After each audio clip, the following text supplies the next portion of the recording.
Alors les matins, on traite d'habitude de la révolte agricole.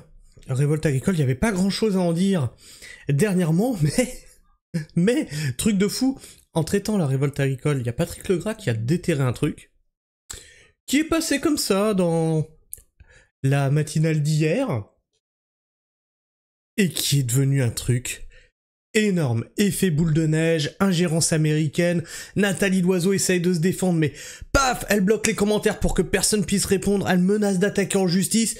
De l'autre côté, Marion Maréchal Le Pen reprend le truc et le dit sur les plateaux télé. C'est un bordel monstrueux, il y a des tacles aux gencives, il y a des attaques à la jugulaire, vous êtes pas prêts. En voulant censurer X, et en voulant traiter l'ingérence américaine, toute cette gauche bien pensante écolo, mes couilles en ski, c'est tirer une balle dans le pied. Parce qu'il est en train de ressortir leurs propres ingérences et leur propre appartenance à des mouvements américains, à des think tanks américains, etc. Ils sont en train de s'écrouler sur eux-mêmes. Alors on n'est pas dupes, ils vont se relever bien entendu, puisqu'ils ont tout le soutien de quand même de très grosses fortunes derrière. Bill Gates, Soros et compagnie. Donc on n'est pas dupes qu'ils vont se relever de ça. Mais là, l'élection de Trump, ça fout un bordel monstrueux, et en voulant attaquer Trump et Elon Musk par une stratégie peut-être trop tôt, tu vois, trop tôt dans le truc, c'était pas préparé, paf, ils s'en mangent une dans la gueule. Il y a derrière, il y a des réseaux avec HelloKittix. Non, c'est pas Hello Kitty, c'est HelloKittix qui aurait été fait par le CNRS. Donc tes impôts qui financent la recherche ont créé l'application HelloKittix pour que la gauche puisse quitter X sans perdre les followers et transférer la totalité sur d'autres réseaux. Bref, c'est un bordel monstrueux. On voit que la gauche est en panique.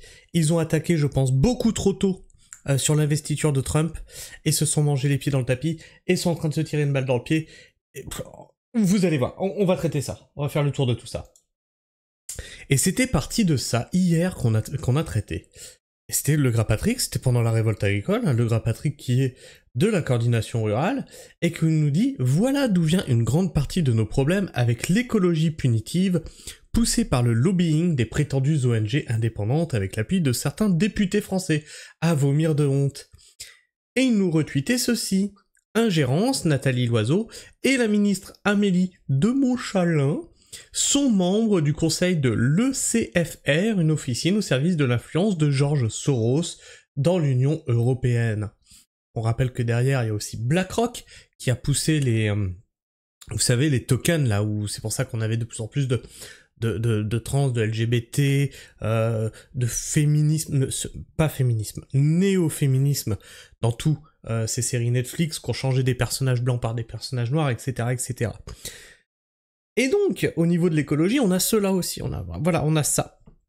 On a eu BlackRock. On a Bill Gates au niveau aussi de l'agriculture, etc., et de la... comment t'appelles ? De la technologie, Et donc ça, on traite ça hier, on se dit, voilà, une info, voilà, oui, encore une ingérence, quoi. Et là, scandale. La sauterelle a eu raison de l'oiseau, je répète, la sauterelle a eu raison de l'oiseau. Je vois ça ce matin au réveil, je suis qu'est-ce quoi ? Parce qu'il y a aussi Delogu qui parle des oiseaux, je sais pas ce qu'il raconte, on traitera ça plus tard. Il y a urgence là, il y a urgence. Alors, la sauterelle, l'oiseau, et il nous parle en fait de ce tweet-là. Nathalie Loiseau qui répond à Pierre Sautarel. Pierre Sautarel qui... lui a fait le travail et a été déterré des trucs. Nathalie Loiseau baratine, le CFR de Soros est enregistré comme lobby auprès de l'Union Européenne, pas en tant que think tank, et elle en était déjà membre 8 ans avant de devenir députée. Bon. Alors là, avant de lire la réponse de Nathalie Loiseau, on va aller voir le pédigré de la dame. Alors, Nathalie Loiseau. C'est Wikipédia, tu pourras pas dire que je mens, Nathalie. Hein.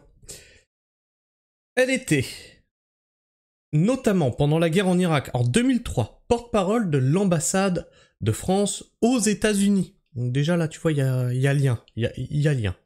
Où elle participe à apaiser les tensions induites par le refus de la France de s'associer aux forces américaines. On a bien besoin d'ambassadeurs quand même, hein. Donc là, tu t'affoles pas trop. De 2017 à 2019, elle est ministre chargée des Affaires européennes dans le second gouvernement d'Édouard Philippe. Elle quitte le gouvernement pour conduire la liste aux majorités aux élections européennes de 2019. Ok ? On continue son petit pédigré. Le 21 juin 2017, elle est nommée ministre chargée des Affaires européennes dans le second gouvernement d'Édouard Philippe, ça on vient de le lire, pendant la première présidence d'Emmanuel Macron. Macron qui est issu de où? Qui est sous influence de qui? Des Américains.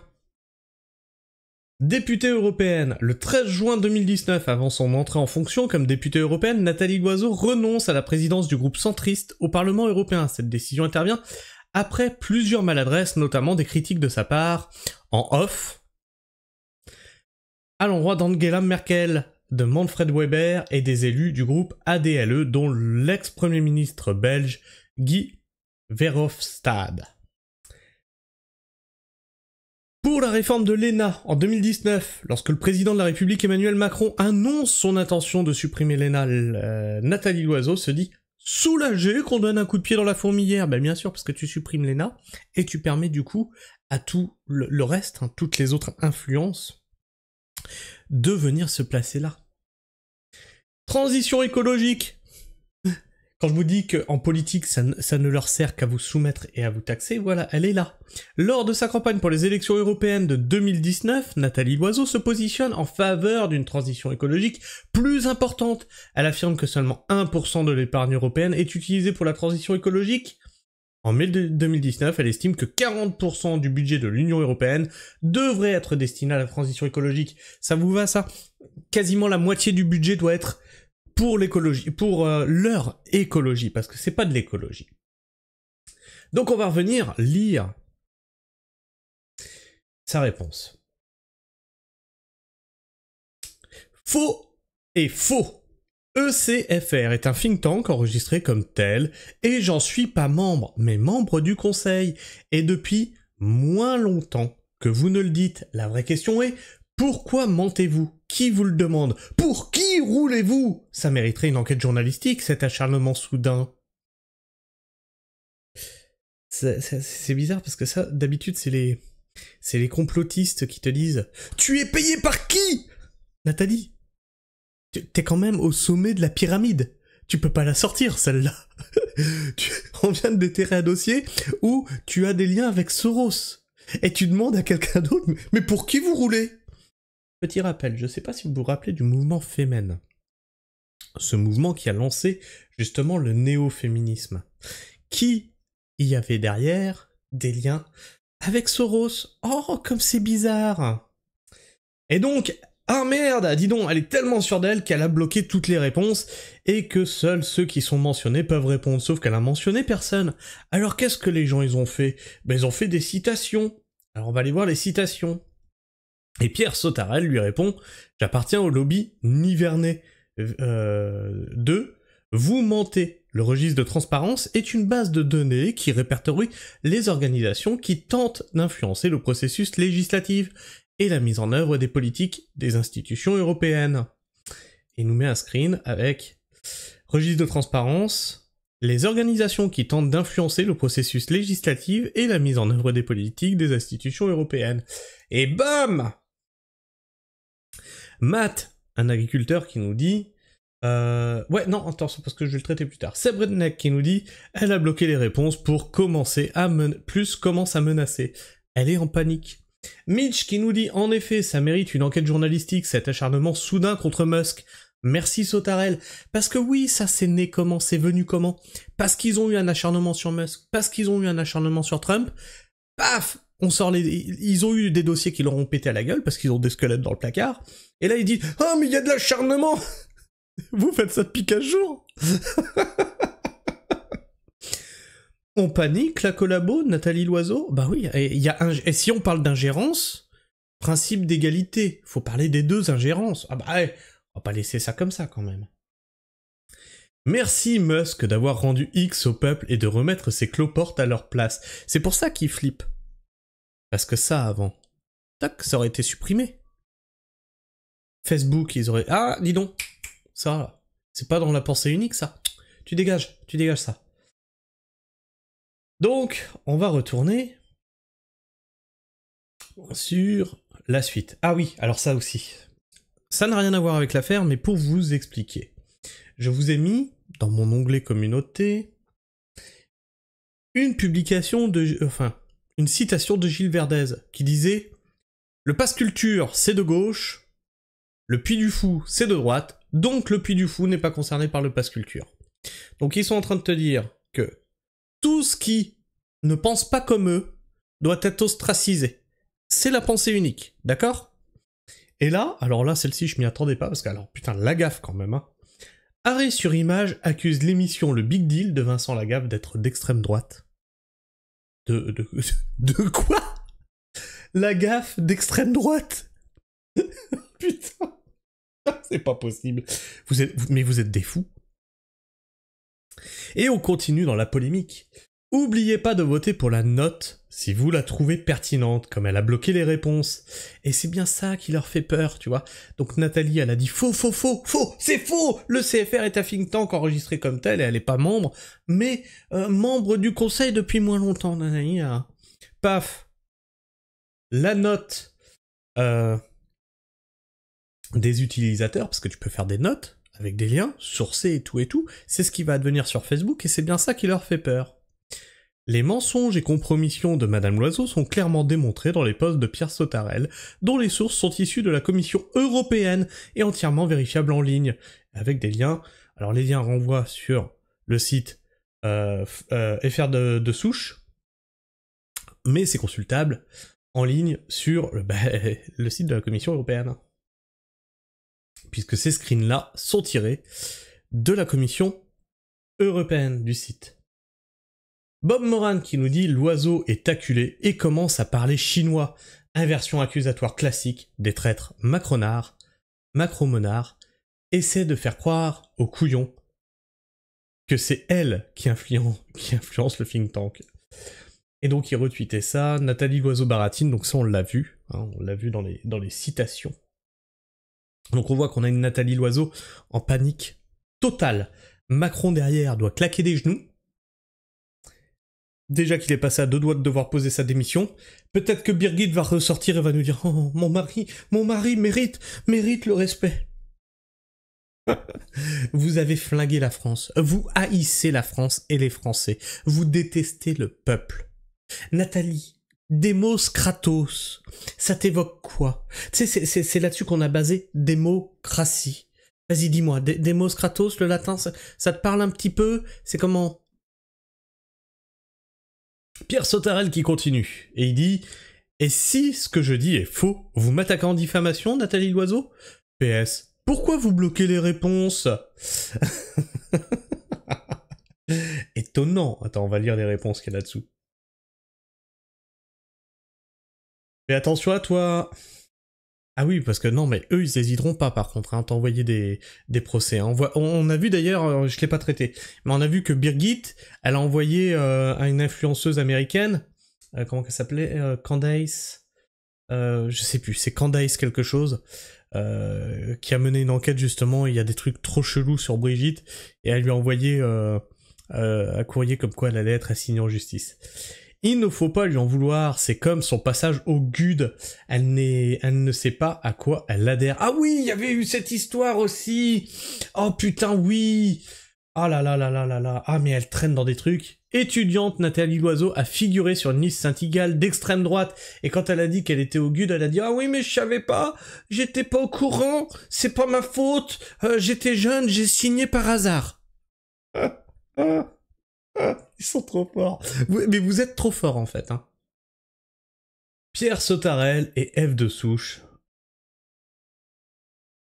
Elle n'attaquera pas en diffamation, par contre elle va bientôt faire un tweet pour expliquer qu'elle est harcelée par l'extrême droite, qui répand des fake news. En plus, ce n'est pas soudain, ça fait 7 ans qu'on ne peut pas la piffrer, cette menteuse macroniste. Oui, bah c'est prise de pied dans le tapis sur prise de pied dans le tapis. Hein. Dès qu'elle l'ouvre, il y a un dossier qui lui pète à la gueule. Ève de Souche qui nous dit « Nathalie Loiseau mise en cause pour son appartenance à un relais de l'influence de George Soros dans l'UE assume son rôle, je suis fier, d'exercer mon influence au sein de l'un des meilleurs think tanks d'Europe, mise à jour. Et donc là, si on clique sur le lien, ça date du 19 janvier 2025. Et donc ça, je vais vous mettre ce lien-là dans la description, comme ça vous retrouverez tout le déroulé, parce que eux, ils ont fait, tu vois, ils sont en train de te faire un déroulé du bordel depuis le début. Tout ce qu'elle a dit, tous les dossiers qui sont à sortir, là, t'as tout, là. Tu as tout ici, donc je vous mettrai le lien de F de souche dans les commentaires. Dans la description, pardon. Pierre Sautarel qui nous dit Nathalie Loiseau, le CFR de Soros est enregistré comme lobby auprès de l'Union Européenne, pas en tant que think tank. Et elle en était déjà membre 8 ans avant de devenir députée. Et il répondait à ça.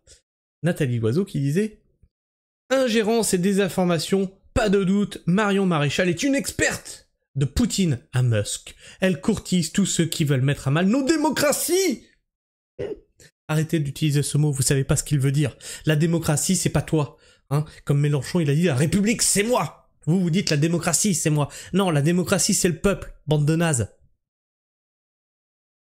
Quant à moi, je suis fier d'exercer mon influence au sein d'un des meilleurs think tanks d'Europe.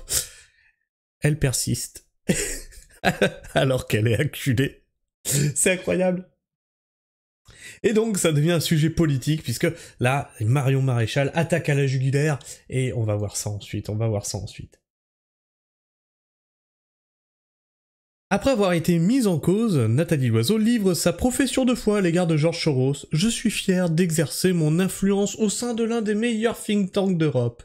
Le CFR. Mon Dieu. John DeLorean qui nous dit « Notre service public insulte le nouveau président américain, insulte Musk, insulte les Français qui votent contre Macron, jamais de contradiction, pas de débat. Ça s'arrête quand cette mascarade antidémocratique et cette propagande? Ils veulent notre peau ?» Et donc là, on va se finir avec Marion, enfin on va se finir l'édito avec Marion. On se finit pas avec Marion, enfin... Ah, tu m'as compris quoi, hein. F de Souche qui nous dit « Ingérence, Marion Maréchal évoque les liens troubles de Nathalie Loiseau avec George Soros. C'est une masterclass. » Et du coup, ça arrive sur les plateaux télé. Donc c'est vrai, vous avez raison.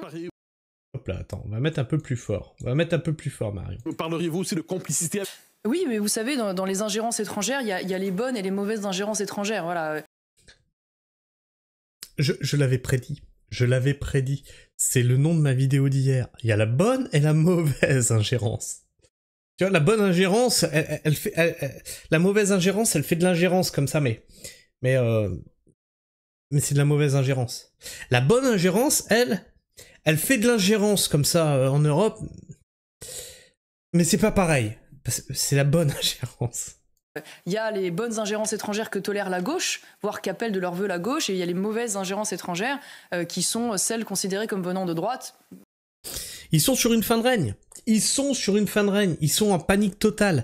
Le truc est en train de leur échapper. C'est-à-dire qu'ils étaient bien contents d'avoir de l'ingérence américaine. Je rappelle, ils disaient « C'est quoi cet anti-américanisme primaire ?» Dès que tu osais dire « Dis donc, là, ce qui se passe en Amérique, c'est en train d'arriver en France. Les Américains, ils ont la main sur la France. Qu'est-ce que c'est ?» est un anti-américaniste primaire. Je vous invite à sortir ça à ceux qui vous parlent d'ingérence maintenant. C'était leur propre mot. On peut leur renvoyer dans la gueule. Voilà, vous avez bien compris. Quand Elon Musk, homme de droite, donne son avis sur les réseaux sociaux, se contente de donner son avis, c'est évidemment odieux et intolérable. Et on voit des personnalités comme Nathalie Loiseau, députée européen, ou Thierry Breton s'en offusquer, tout en découvrant la même semaine que Nathalie Loiseau elle-même fait partie du conseil d'administration d'une organisation soutenue par George Soros. Je rappelle, un milliardaire progressiste de gauche qui utilise ses milliards pour faire de l'ingérence dans un certain nombre de pays et faire avancer ses idées de gauche. On parlera pas de BlackRock, de Vanguard, etc., etc. Tout ça qui flingue et la culture et tout, la finance, l'écologie, Bill Gates sur l'écologie, sur l'informatique, etc., etc. Ils ont tout flingué pour essayer de pousser un agenda politique. Maintenant, leur règne est en train de prendre fin et ils sont tous en panique. Ou Thierry Breton qui, par ailleurs, dénonce très violemment, en effet, cette prise de position d'Elon Musk, explique qu'on a annulé les élections en Roumanie, on ne sait pas qui d'ailleurs, parce que l'élection ne nous convenait pas et qu'on pourrait le faire demain en Allemagne, voire peut-être même en France. Mais dans le même temps, il négocie. Ça aussi, hein, les élections en Roumanie ont eu lieu, le résultat ne leur a pas plu, on refait les élections, jusqu'à ce que le résultat nous plaise. Et comme elle le souligne, pourquoi pas demain en Allemagne? Pourquoi pas demain en France? On en est là. Oui, mais c'est parce qu'il y a ingérence. Non, et vous, et la démocratie, Nathalie Loiseau, tu parlais de démocratie, la démocratie c'est pas la voix du peuple? Le peuple a voté, non? Ah tiens, ça me rappelle 2005. 2005, un référendum. Première fois que j'ai été voté, dernière fois que j'ai été voté. Quand j'ai vu que mon vote, on me l'a pris, on l'a regardé, on s'est torché le cul avec, on m'a dit tu vas te faire enculer. Je dis ok, ah bah très bien alors. Négocie son contrat avec une banque américaine pour aller mettre l'intégralité de son carnet d'adresses et de son réseau au service d'un pays étranger. Donc alors ce qu'il y a en commentaire. Boum, dans la tronche de Nathalie, le servile de Soros avec Montchalin. Tout a été dit en 1 minute 10, rien à ajouter. Excellent, Madame Marion Maréchal. L'ingérence selon Thierry Breton. Mais lui, un jour, il va falloir que je lui tombe sur le coin de la tronche aussi. Parce que lui, il revient beaucoup dans ces histoires d'ingérence. Et à mon avis, pour être autant sur la défensive, c'est qu'il doit avoir des choses à cacher. Sans X, l'information selon laquelle Nathalie Loiseau fait partie du conseil d'administration d'une organisation soutenue par Soros ne serait probablement jamais arrivée jusqu'à un plateau TV. Exactement. Exactement. Et c'est bien de ça qu'ils ont peur. C'est de la voix du peuple. Parce que le peuple en a marre. Le peuple en a ras-le-bol qu'on lui dise quoi faire et qu'il ne nous écoute pas. Sauf qu'Internet n'oublie rien. Elle a raison sur le fond, mais la forme est faible. Oui, ben, c'est 1 minute 10 en même temps. Voilà, donc il nous met une pieuvre, Soros, Open Society activiste, Antifa rioteur, BLM, Corrupt District Attorneys, College, University, Education System, Élection Fraude, le World Economic Forum, il ne faut pas avoir peur, American Democrat, le WHO, le CDC, l'Ukraine, Justin Trudeau, le porno, ah oui, aussi, pourquoi pas, les machines à vote, les trafics d'enfants, The Color Revolution, les révolutions colorées, ouais, et l'industrie du divertissement. Ce n'est pas des liens troubles, c'est des corruptions, de l'ingérence, des loiseaux, il y en a des milliers en Europe, avec tous des postes importants, quasi 3 petits points. L'absence de démenti de Nathalie Loiseau, c'est pire que ça, c'est plus une absence de démenti, c'est là, elle est en panique et elle menace. Elle est acculée. L'absence de démenti de Nathalie Loiseau fait office d'aveu, clairement. Ce scandale démontre que l'ingérence étrangère est omniprésente, voire systématique pour la caste au pouvoir. Oui, mais c'est l'ingérence qui les arrange jusque-là. Et là, ah non, il y a Musk, il va laisser les gens parler sur nous. Oh non, oh je quitte X. Alors on se pose la question, sans ingérence extérieure, serait-il toujours en place? Effectivement, Macron aurait-il même émergé sans une ingérence étrangère? Je ne pense pas. Enfin bref, tu vois que, en traitant l'actualité agricole, comme ça, de fil en aiguille, toc, on a tiré un truc, et puis, tu tires la pelote de laine, et tu fais quoi? Attends, il y en a encore des... Encore? Ah ouais, quand même. Alors peut-être que demain, il y a encore une autre bombe qui va exploser. Il va peut-être falloir qu'on s'intéresse sur Thierry Breton. Alors moi, je vous invite, les gars. Mon mail, c'est permapragma@gmail. Oh, j'y arrive pas ce soir. permapragma@gmail.com. Tu m'envoies des documents que tu trouves à droite à gauche. Alors pas des longues vidéos, hein. Tu m'envoies des articles ou quoi que j'ai le temps de parcourir. Il y en a qui le font déjà et qui me permettent de traiter certains articles. et sur Thierry Breton, sur cette affaire-là, etc. Renseignez-vous en masse, si vous trouvez des infos croustillantes, vous me les envoyez, j'essaye de condenser ça, et on essaye de faire la lumière sur tout ça. Sur ce, tu n'hésites pas à me partager ton avis et ton opinion dans l'espace commentaire, à t'abonner si ce n'est déjà fait, et à vérifier que tu l'es toujours, si tu l'étais, puisque YouTube en désabonne certains d'entre vous. Et le petit like qui fait plaisir, puis qui m'encourage à continuer ce travail que je fais sur cette chaîne. Sur ce, moi, je vous fais la bise, prenez soin du sol, et surtout, restez pragmatiques. Ciao.